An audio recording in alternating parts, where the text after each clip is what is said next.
سر بہت بہت مبارک ہو. جو کام گزشتہ رات ہوئے الحمدللہ اللہ نے عزت آپ کو بھی دیا ہے, سی ایم کو بھی دیا ہے, کیا کہنا چاہتے ہیں؟ آمین. جی بسم اللہ الرحمن الرحیم. آج میں صرف یہ کہنا چاہتا ہوں کہ آج حق کی فتح ہوئی ہے. اور پچھلے 3 دنوں سے میں لگاتار ایک ہی بات کر رہا تھا کہ گورنر صاحب اپنی پاور سے ایکسیڈ کر رہے ہیں.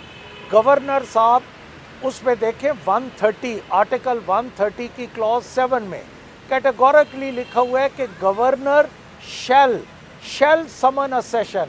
شیل کا جہاں ورڈ آتا ہے وہ دیٹ از مینڈیٹری. اس میں نہیں لکھا ہوا کہ گورنر صاحب کی مرضی ہے بلائیں یا نہ بلائیں. شیل کا ورڈ کا مطلب ہے کہ وہ نیا سیشن بلائیں.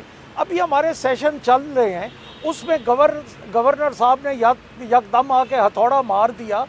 تو ہمارا جو 3 دن سے موقف تھا, آج الحمدللہ آنریبل ہماری عدالتوں نے بھی وہی فیصلہ کیا جو میں 3 دن سے کہہ رہا تھا کہ گورنر صاحب کو یہ اختیارات نہیں تھا.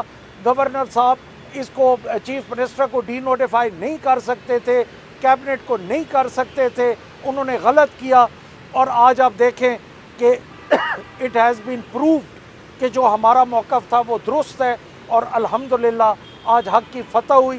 یہ عمران خان کے نیریٹو کی فتح ہوئی, پی ٹی آئی کی جیت ہوئی, عمران خان کی جیت ہوئی, عوام کی جیت ہوئی اور غریب طبقے کی جیت ہوئی, جس میں 90% یوتھ کی جیت ہوئی. خواتین, وکلا, ہر کمیونٹی جو کہ 90% لوگ عمران خان کے ساتھ ہیں, اور آج وہ سب جیت گئے.